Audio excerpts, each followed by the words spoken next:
दिनों आपने बिहार के बारे में सुना होगा। बिहार में एक फर्जी आईपीएस मिला था, उसके बारे में सुना होगा। अब fake IPS Mithil Manjhi, fake IPS Mithil Manjhi की हम बात करें तो ये शातिर खिलाड़ी निकला है। फर्जी आईपीएस मिथिल मांझी नाम का ये 18 वर्षीय युवक इतना शातिर निकला है कि पुलिस अब माथा पीट रही है और पूरा का पूरा मामला ही अब उलट पुलट नजर आ रहा है। तो चलिए जानते हैं आज की इस खबर की ओर। इस खबर को मैं नाम दूंगा फेक आईपीएस मांझी।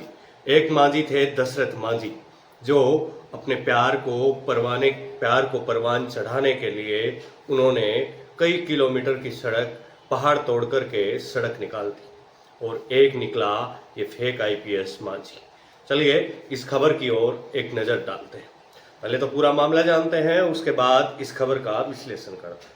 बिहार के जमुई में कभी कुछ दिनों पहले सिकंदरा थाने ने पुलिस के एक फर्जी आईपीएस को पकड़ा था। पकड़े गए युवक का नाम मिथिलेश मांझी था। 18 वर्षीय उम्र थी और थाने में पुलिस को ठगी की कहानी सुनाई थी। बताया था कि कैसे उसे मनोज सिंह नाम के एक व्यक्ति को 2 लाख रुपए दिए, जिसने उसे आईपीएस की वर्दी और पिस्टल दे दी। अब इस पूरे मामले में पुलिस ने जांच शुरू की तो हैरान कर देने वाली बात सामने आई।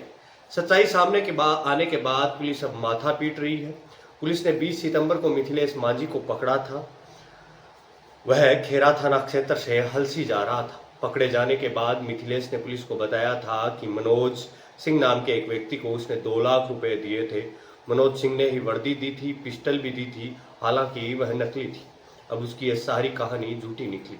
जांच में जो सच्चाई आ रही है उससे यही पता चल रहा है कि मिथिलेश शातिर खिलाड़ी से कम नहीं है। जमुई के एसडीपीओ सतीश सुमन ने मंगलवार 1 अक्टूबर को कहा कि अनुसंधानकर्ता और थाना अध्यक्ष के साथ एरिया में जांच की गई तो लगभग 4 मनोज सिंह मिले। सबसे मिथिलेश मांझी की पहचान कराई गई, लेकिन उनमें से किसी की पहचान मिथिलेश ने उस रूप में नहीं की जिसको उसने पैसे दिए थे एवं फर्जी आईपीएस की वर्दी ली थी। अनुसंधान में यह बात सामने आई। अनुसंधान का मतलब है तफ्तीश करना।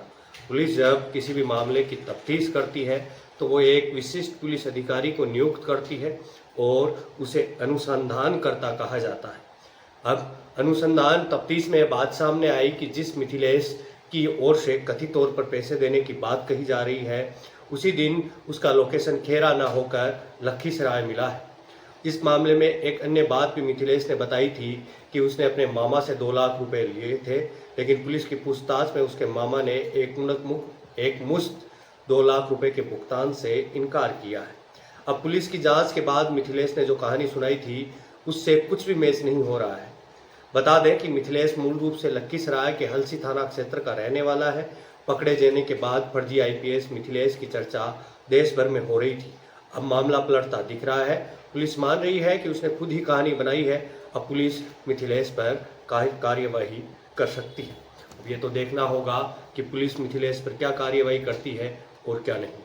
ये तो भविष्य के गर्भ में है, आने वाला समय ही बताएगा कि ये क्या कार्यवाही होती है। लेकिन मैं अभी आपसे विदा लेता हूँ। मिलते हैं किसी अन्य एक ऐसी ही खबर के साथ जो शायद आपका जानना बेहद ज़रूरी हो। हम राजनीतिकारों और अभिनेताओं के कुत्तों की बात नहीं करते, हम बात करते हैं तथ्यों की। देवबंबाट अक्सर यही पॉइंट लेकर चलता है कि जो तथ्यात्मक चीज़ें हैं, दुनिया में वास्तविक रूप से क्या घटित घटनाएं हो रही हैं, वो चीज़ें देवबंबाट लेकर चलता है। तभी हम कहते हैं you can't handle the truth. आप कभी भी सच्चाई का सामना नहीं कर पाएंगे। वास्तविक रूप से जो सच्चाई है वो हम आपको बताने की कोशिश करते हैं, बताने का पूरा प्रयास करते हैं। इसके लिए हमारी पूरी टीम लगातार मेहनत करती रहती है और बेहद ही मेहनत करके आपके लिए कुछ कंटेंट ढूंढ कर लाते हैं। जो जानना बेहद ज़रूरी और जेन्युइन होता है वही चीज़ हम आपको परोसते हैं। वरना बातें तो बहुत होती हैं। आज मैं भी बात कर रहा होता कि गोविंदा नाम के एक हीरो को घुटने में गोली लगी, वहाँ उससे देखने के लिए कृष्णा की पत्नी कश्मीरा साहे वहाँ पहुँची, उनसे मिली। वहीं गोविंदा की बेटी और गोविंदा के बयानों में आपसी तालमेल नहीं है। ये बातें भी मैं आपसे कर सकता हूँ, लेकिन ये बातें शायद बड़े चैनल वाले अपनी टीआरपी को बटोरने के लिए करते हैं। सच्चाई के लिए ये बातें नहीं की जाती। देश के वास्तविक मुद्दों को उठाने की बात यदि होगी तो दैवम्बाट उसके लिए वास्तविक रूप से आपके समक्ष उन चीज़ों को पेश करने का प्रयास करेगा। अभी मैं आपसे विदा लेता हूँ, मिलते हैं किसी अन्य एक ऐसी जेन्युइन खबर के साथ।